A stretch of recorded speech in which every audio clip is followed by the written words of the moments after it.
I was asked to see if I could repair this handle latch on this sliding patio door, and I had to keep working at it. I carved a little out of this. This is like cast aluminum. Carved a little out the top, because what's happening is when you start pulling this out, when it first comes out, it's at a certain height here. And then when you get it out here, that's the height that it needs to be to get under there. But since the holes were already drilled, it wasn't far enough where I could move it to change the hole, so I had to carve a little out of that there.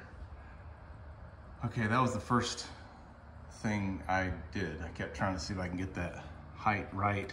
It just wouldn't do it, because it was sitting on the surface of this vinyl here.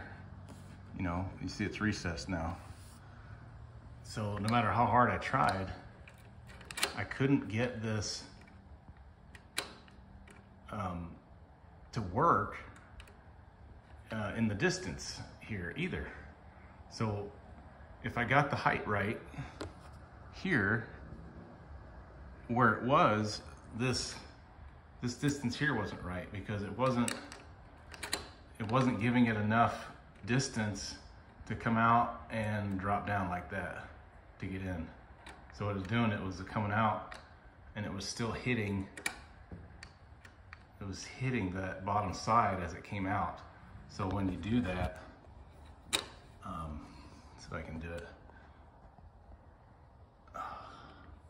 So if it's locked and you do it, it just doesn't come out. It just holds it up. Okay.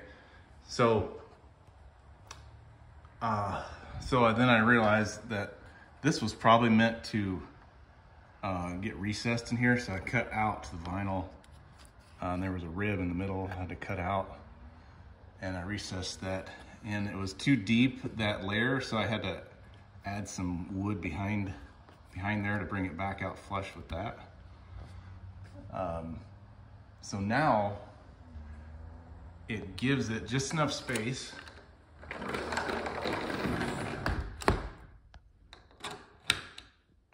to do what it needs to do.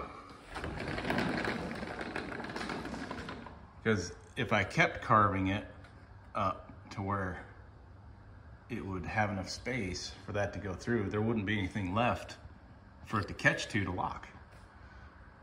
So the combination of this and the recess is what made it work. And then I put some long screws in there for security. So that's that one.